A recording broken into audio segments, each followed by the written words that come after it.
Take care of your natural hair. Some of the most lasting consequences of the pandemic continue being felt by Black-owned businesses in our area. I got denied for a business loan. Some of my friends got approved for the loan. They're dealing with several challenges, including a loss of revenue, laying off employees, and fears of closing their doors for good. But there's hope for companies looking to turn things around, including access to credit, low-interest loans, mentors, training, and experienced entrepreneurial know-how. Tonight, new efforts to boost Black businesses in South Florida.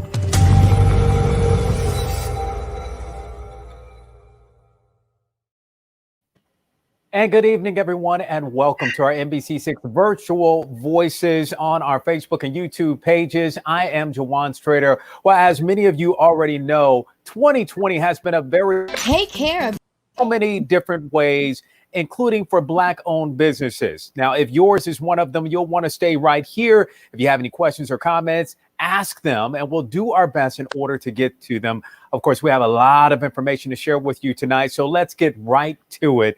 Okay, let's welcome our panelists. We have a lot of them, so please welcome, joining us, Marvel Bishop. He is the owner of Bishop Executive Services, a Miami-based luxury concierge service. Also welcome MJ Green. He is the Vice President and Fund Director at the Dade County Federal Credit Union and manages the Rise Miami-Dade Fund. Alfred Sanchez, President and CEO of the Greater Miami Chamber of Commerce. Eric Knowles is the CEO of the Miami-Dade Chamber of Commerce as well.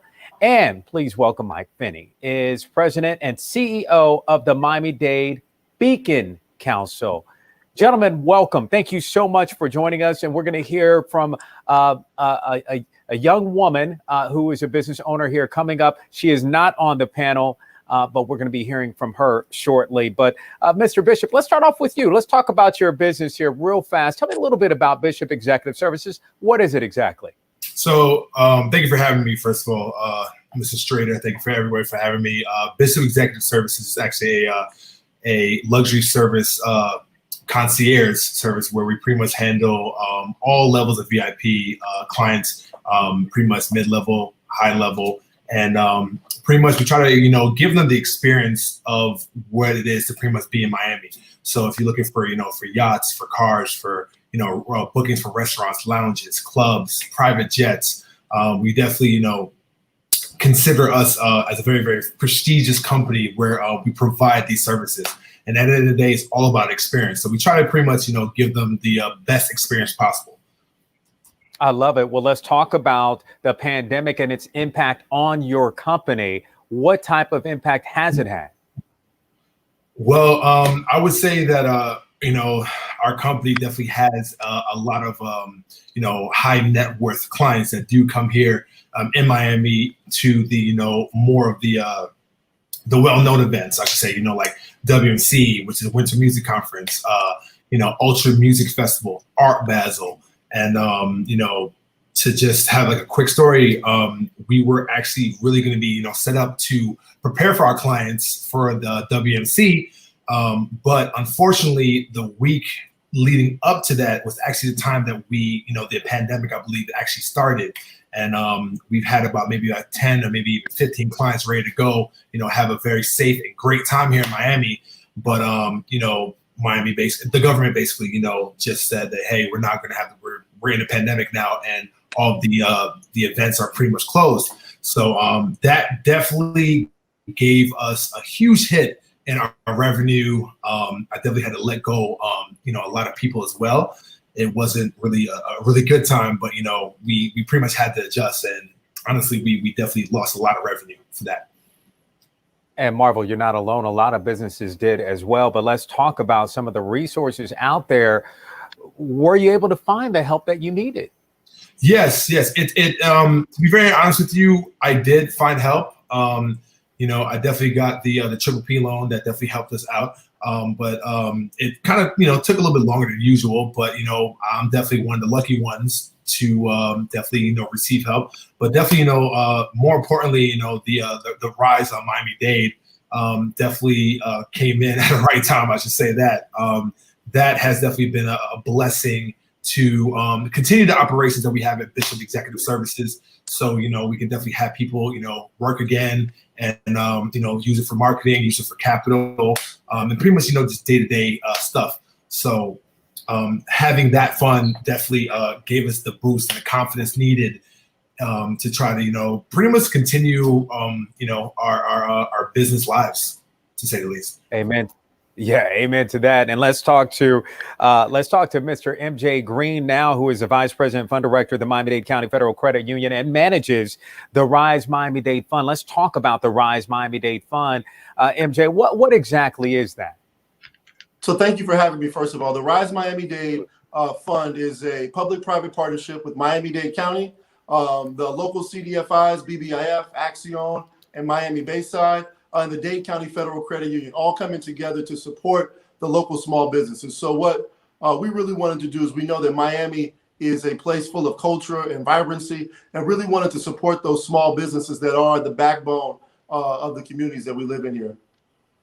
And why is this a good fund option, especially for Black business owners out there? Why would you say it's a good one to maybe explore?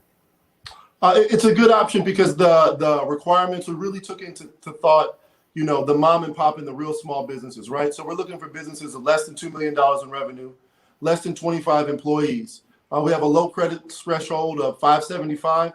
We're really looking to make an impact in those communities that really need the funds. Very good point. And let's move on to Alfred Sanchez now. Then I'm going to come back over to you in just a little bit, Mr. Green. But Alfred, let's talk about what you're doing, and let's talk about what the Greater Miami Chamber of Commerce is doing in order to try to help some of those businesses, especially Black businesses out there that got a lot of attention, especially after the death of George Floyd. Tell us about GMCC Unites program. What exactly is that program? John, thank you, and great being with everyone. You've always been a great friend, and great to be with all of my partners here. The Greater Miami Chamber, after the death of George Floyd, and all of those that kept coming, we really wanted to make a statement.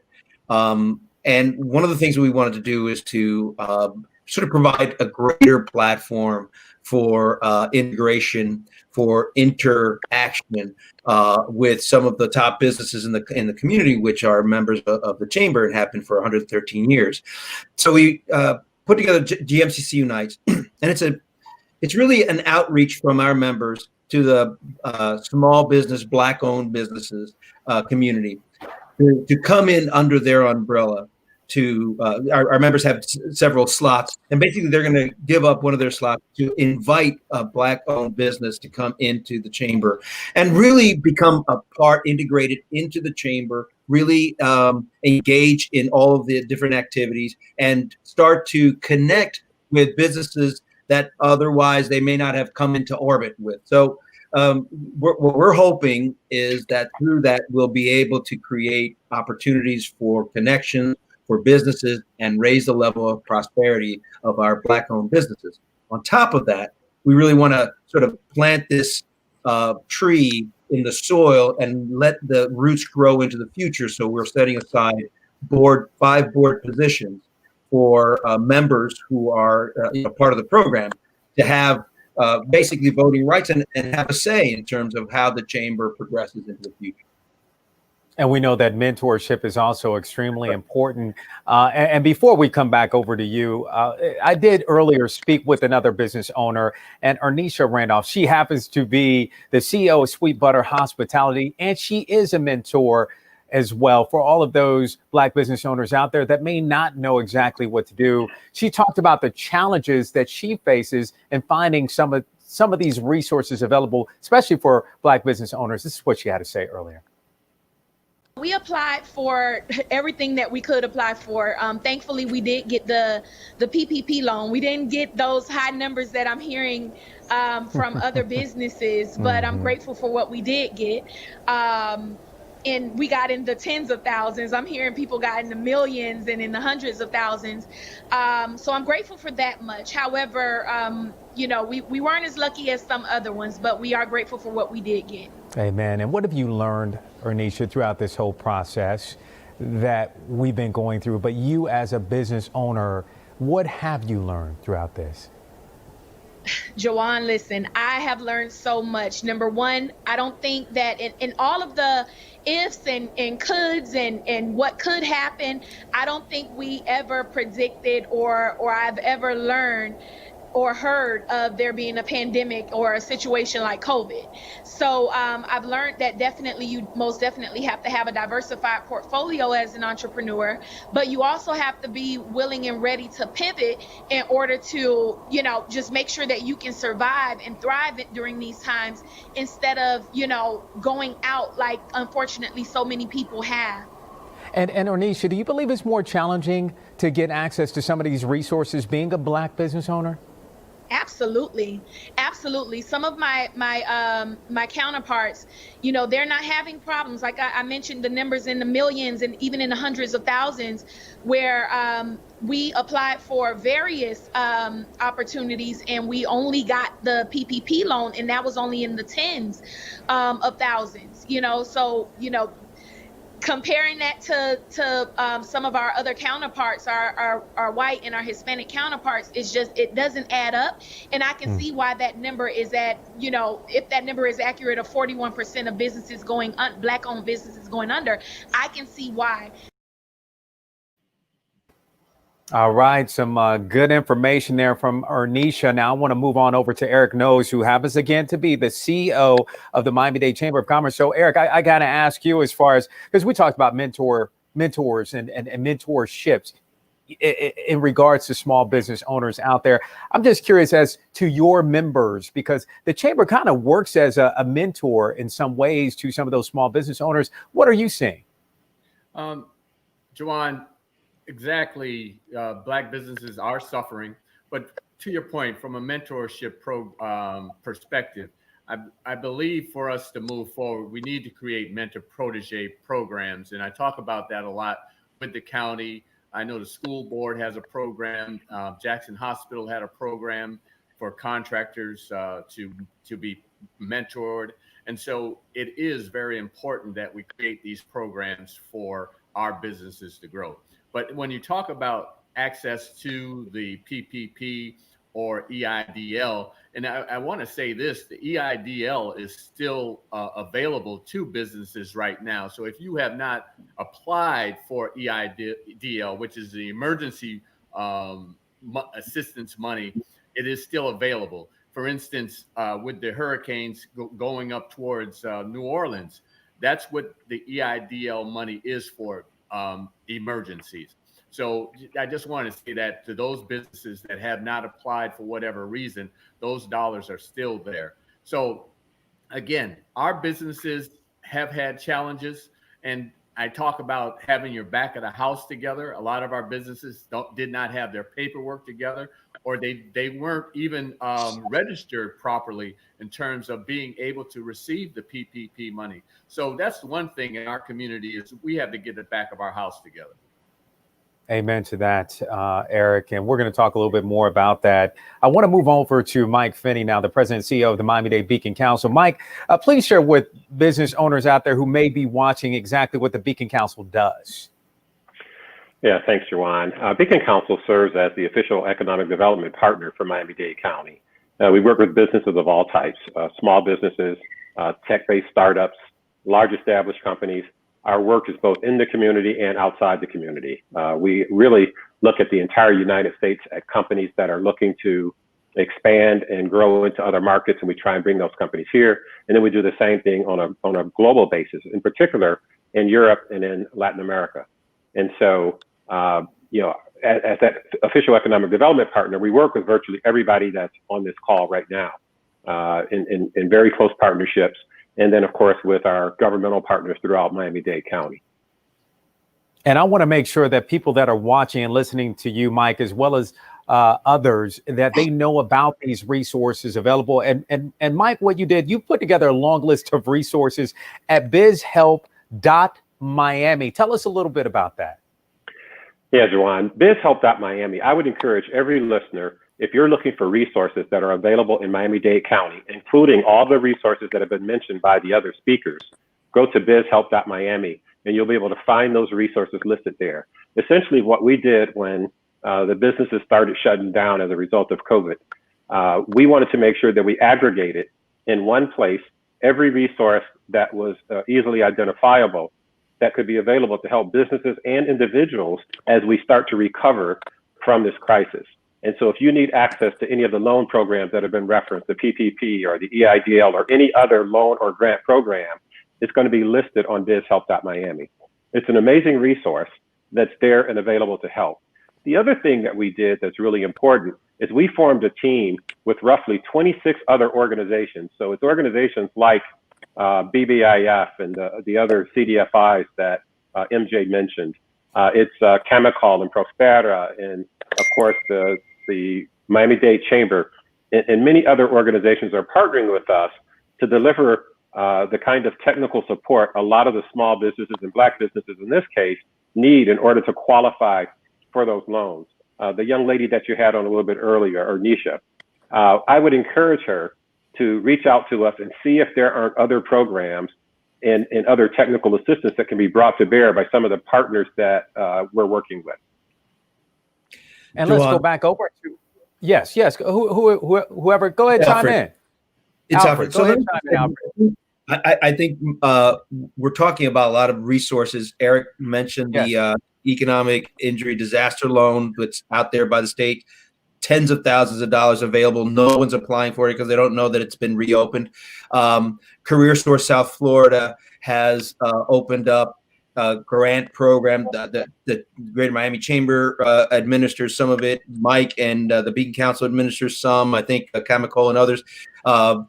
You could get up to $10,000 in reimbursement. This is a grant. This is not a loan. $10,000 in reimbursement for monies that you spent, non-payroll related, but monies you spent to put your business ready to open up safely. So all of the PPE equipment, the markers to say we know how to social distance, everything that you expend, maybe laptops for your staff to work remotely, as long as you have the receipts. There's a way to get reimbursed. So you can go to the chamber or you can go to the Beacon Council for to apply to that.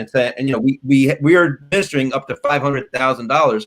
So there's plenty of money to get our small business. You have to be a small business, less than 50 employees, and like I said, it has to be reimbursable. So you have to have already spent it.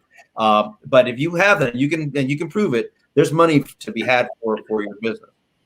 Well, it's important to just keep those small businesses open, right? We want to make sure that they stay open. They're the fabric of our community. And that's why we're having this show right now. We want to make sure they know that these resources are available. So, Alfred, where can they find some of these resources? You just threw out a lot of information there. So if I'm a small business owner, I may not remember or even know where to go to find some of these resources. Yeah, I think if you go to the chamber website, if you go to the Beacon Council website, Miami-Chamber.com, and I'm sure Mike will give you the Beacon Council's website, but we all have them, and we really are trying to help as many, we're casting out as big a net as possible to help as many businesses. And I think, listen, that's the cash. I think the other thing is the long term. How do we take our businesses from where they are now to even greater heights in the development? And I think, the programs that we're talking about are part of that. You mentioned mentorship, and Eric talked about it. That's extremely important. That's part of the GMCC Unites program as well, where, you're mentored with a business that is going to make you, bring you through the chamber experience and share experiences in terms of how do you run your business. We're looking at partnering with, entrepreneurial companies to bring those kind of services to entrepreneurs who want to scale up their business. So I think you've got a lot of organizations in this program that have resources for small businesses. And I would just urge everybody to reach out to one of us because we're there. We've got resources, and we're waiting to help you. And we want to make sure that people know that there are resources available in Broward County as well, because we're talking about Miami-Dade, and we have a lot of Miami-Dade folk right here. But those resources that are available in Broward County. But I want to come back over to Marvel Bishop. And you're hearing all the talk right now about the resources.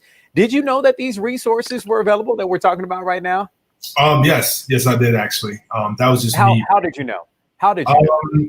Honestly, through a great network of entrepreneurs that pretty much knew about this, and I have a very close circle of mine that we definitely did, and we just pretty much put each other on when it comes to any type of resources. So yeah, for the most part I did, but I guess I'm one of the lucky ones. So. But you did your homework and you have mentors. Yeah. Because it sounds like that's what we're talking about as far as those mentors out there that are available to help you and to guide you, especially if you're going through a tough time, like so many businesses are right about now. And MJ, let's go back over to you and let's talk about just how much money may be left in the fund, because we keep on talking about the money there, but of course this money runs out. Sure. We still do have quite a ways to go before the funds run out. We're trying to get those dollars out there. We were granted $25 million from Miami-Dade County. So there still is money out there. We still are accepting applications and processing them as quickly as we possibly can. And it's important that people not only apply, but also similar to how Marvel got to us, tell your network so we can get that information out there. Sometimes word of mouth is the best type of advertising. So I'm glad and lucky that we're able to do this and participate in this call. But I also hope that people who hear this tell your friends and family so the information can get to them and get used. And Eric Knowles, I want to come back over to you because, of course, we already talked about the mentors and why that's so important when you have a small business, especially being a Black business owner, Eric. But as far as those resources that we talked about, I just wanted to ask you, are you sending your people that are members, are you sending them to some of these particular programs like the Rise Loan program, the GMCC Unites? Are they good for those businesses that are working with you? Well, absolutely. I have worked, as Mike said, everyone on here, we pretty much have worked together in order to get this information out. Now, and I will push bizhelp.miami. I'm a board member of the Beacon Council, and so I'm a partner with Mike. And as Mike said, bizhelp.miami probably has all the information if you want to go to a one-stop shop. We talk about the $10,000 grant, the Tools for Change, PSE. There was a $5 million program put together in which every commissioner had access to this, to their particular commission districts. And there were loans being made up to $25,000 that are forgivable loans. So if you do what you're supposed to do in terms of what taking care of your payroll, taking care of those things in your place of business, after a year, that $25,000 loan will become a grant. So we talk about the $10,000 grant. There's another $25,000 grant. We at the Chamber have a microloan program in which we're loaning up to $25,000. So there's a plethora of shops out there that have money. Bayside Foundation has, when we talk about the monies that the county has given the Bayside Foundation and others, but the Bayside Foundation also has a Black business loan program for only for Black businesses. So there is, as I said, a lot of money out on the street. Technical assistance is being provided by the Beacon Council and by us as a chamber as well. And then there's Career Source South Florida that is helping out quite a bit with Rick Beasley and the things that he's doing to support. And I believe that $10,000 came from Rick's office, if I'm correct, Mike. Yeah, absolutely. Juwan, one of the things that I would point out is that we haven't seen a shortage of funding for these companies. That may sound strange because normally you'd say, okay, all the money's gone.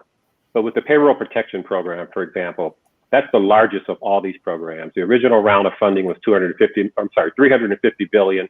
The second round was 250 billion. It did not all get consumed by companies, large or small. In fact, in round numbers, about a little over $100 billion there was not enough loan requests to consume about approximately $100 billion plus of that money. So it went back to the federal government. The current Rise Fund the current RISE fund still has money available, as MJ said. And with CareerSource, they have a layoff aversion fund. And again, there's still money available. The challenge that the Black businesses are having in particular is that they can't get an application completed successfully because they're missing some of the documentation they need. And so what we're trying to do through this partnership that we formed with all these different organizations is help those companies get the documentation they need prepared so that they can submit successful applications and take advantage of some of these programs. And then there's other assistance that's being requested: access to customers, access to marketing support, and other resources that businesses routinely have access to when they're large and established that many of the Black businesses simply don't have access to. We've even got law firms and accounting firms and other business consultants who are volunteering their services, offering their services up pro bono to help these small businesses gain access. And so that's why it's so important that companies come to bizhelp.miami or reach out to us in whatever way they can through one of the partner organizations to take advantage of some of these programs so they can get access to these large funding pools that are available to help their companies grow. Joanne, if I may. Yes. Yeah, absolutely. Again, I go back to talking about the back of the house. A lot of our businesses weren't able to access money from something as simple as not having their SunBiz up to date. So they're not registered with the state, or they don't have their local licenses up to date. So it's those things, like Mike said, the technical assistance and filling out the applications, having those things, having your payroll in order. All of those things have been a impediment, or those are some of the things that have been impediments to having our businesses be successful in accessing these dollars. And Alfred, I want to come back over to you because I want to ask you, as South Florida enters phase 2 of the pandemic and reopening, do you believe that the worst is behind us when it comes to these small businesses being impacted by the pandemic? Oh, no, I don't think so at all. I mean, there's a lot of roll down effects. And a lot of people have been shut down for a while. The small businesses like childcare are struggling to keep open and stay open and go forward. I think we're in this for a while. I think that's why we've got to really rely on one another. I think that's why we've put these resources out there. Mike is absolutely right. There are dollars out there that are being left on the table. And I think it's because people may not know about it, or because they may not, like Eric was alluding, they may not understand how to do it. But again, all of us on this show have resources to help you. So, it's a matter of going out and finding the help. It's out there for you. We're going to get through this. I think a lot of small businesses are going to close. Unfortunately, some have already.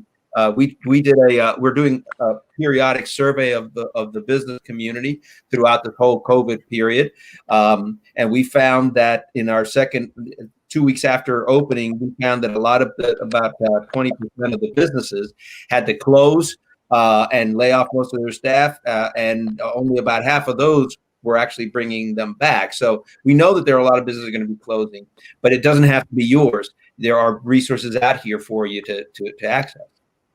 And Eric. I was out yesterday at a restaurant near my office. I happened to go to the office. I've been trying to get there a couple of times a week now, and they did not have inside dining, where inside dining has opened up back to 50%. But part of the challenge, I asked them, well, why haven't you opened up? They can't find the employees. Right. That's the other thing. They got to get people back to work. And the other thing, and Mike, you can talk about this a little bit. We were on the commission meeting yesterday with Dade County, and the mayor, who happened to be a part of the recovery process with the federal government, he came back and gave a report that we're not going to be back to 100% until probably the third quarter of next year. That's what I'm hearing. I'm hearing that all across the country, not only in South Florida. I'm hearing the same thing. Absolutely. This is the entire country we're talking about. The entire country, which is scary. And real fast, because I got to wrap up, but I want to ask each and every one of you last words here. what advice do you have for small business owners, especially Black small business owners? What's the best advice you have for them right now before we close? Let's start off with you. Yeah, who wants to start? Yeah, I know everybody wants to start. Okay, MJ, let's start off with you. I'll start. I think that, what's been echoed here and things that I've spoken on before in the past, it's hugely important that we, Black businesses get their paperwork in order. That's really the ways in which you're going to be able to access a loan or access any type of funding, right? People have to do some type of analysis. So really working with local CDFIs, working with the Dade County Federal Credit Union, the Beacon Council, the chambers, the other technical assistance providers to get their paperwork in order is hugely important. And if you do need help or you do need a small business loan, I really urge you in pride to apply at risemiamidade.com. And the very last thing that I do want to say is that the idea of the RISE Fund is that it will help the small businesses in right now as they fight to survive through COVID, but it's so that the fund will be there, right? This is a fund for Miami-Dade County small businesses, so it should be here in perpetuity. And as people borrow from the fund and pay it back, we'll be able to lend out to more and more small businesses to really support this amazing community that we have. MJ, thank you. Alfred? Well, so I would say we need to lean on one another. Listen, the organizations like our chamber, the Miami-Dade Chamber, the Beacon Council, they're put together in order for businesses to come together and help one another to create more businesses and make sure that the business environment in Miami has a healthy one. This is the time to lean on that. So don't think that you have to go it alone. You heard all of us here. We're here for you. Reach out. Get involved and be involved in these organizations that are there to help you. Very good point, Michael. Yeah, I would say, Juwan, there's a role for trusted advisors in this whole process of helping companies get access to these resources. It's organizations like NBC6, but there's also many individuals who really play a significant role and are deeply connected within the Black business community.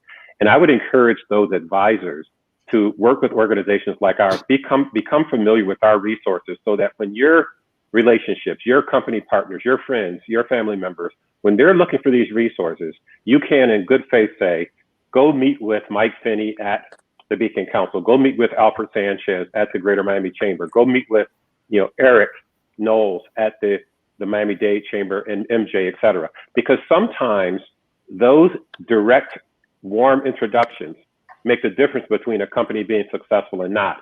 And in many cases, those introductions are made by trusted advisors. Sometimes that's media, sometimes it's individuals. And I would just encourage the trusted advisors to really engage in this process as well. Well said. Okay, Eric? Well, again, as Alfred and Mike has said, and MJ, it's about being engaged. We at the Chamber, we have a Zoom meeting with our members every Tuesday and Friday at 4 o'clock and exchanging information. And what happens there is that these members are meeting one another and getting to know one another and actually doing business with one another. We have technical assistance workshops. As a matter of fact, tomorrow morning, Thursday, if you go to www.m-dcc.org, we're having a technical workshop on how to do crowdfunding, how to put some money together to either start a business or grow your business. So it's about engaging with the chambers. I would recommend that you join. There are businesses that are members of multiple chambers. So I recommend and I encourage you to invest in the Greater Miami Chamber, the Miami-Dade Chamber, Coral Gables Chamber, the Haitian American Chamber, and the list goes on. So join a chamber and then get that support. All right, Marvel Bishop, I'm going to leave the last with you. Now, I need you to put your mentor hat on right now for all those small business owners, especially the Black small business owners out there watching. Your advice for them. So, Mr. Jordan, I guess the pressure's on, right? That's right. So I'm going to be as transparent right here. So from a fellow Black business owner to another business owner that is Black, the one thing that I would say is to please put your pride aside. This is a very, very delicate and a very, very sensitive and a very, very unique time that we have right now. Something that's unprecedented. Like, we have never experienced this in our lives. And, this is definitely not the time right now to, have pride and have an ego, and just it's really the time right now to like really just, because we are a very prideful people, we are, but as of right now, I really feel that that pretty much the best advice I can give to my fellow Black woman and man that is a business owner is to please just lean on the resources and the help that you have, because this is not something you've ever experienced. And from So apparently we're having some issues with your audio, Marvel, unfortunately. Yeah, it's just because of the internet. It's just what we're dealing with technology, but we get it. And because you're giving something so deep, apparently technology is fighting with you right now, but we get it. Put your pride to the side. Put your pride to the side. Marvel, thank you so much for that advice. And gentlemen, thank you so much for the advice. And before we go out there, we want to make sure that if your business is hiring, for all of those that are looking for a job, email us at ic@nbc6.com. If you are looking for a job, search who's hiring on our website for a list of the companies that are expanding their workforce. And be sure to follow me on Instagram and Twitter at JawanNBC6 as well. So Mike Finney, Alfred Sanchez, Eric Knowles, and Marvel Bishop, and MJ Green. Thank all of you so much. Thank you. Thank you so much for this very, very important conversation, because all of you are so important to our community. And it's so important to make sure that we keep all of our businesses, especially our Black ones, alive. Thank you so much. And thank you so much for tuning in to NBC6 Voices this week. I'm Jawan Strader. Remember, it's all about education. It's the key to success. If you believe, you will achieve. Have a good evening.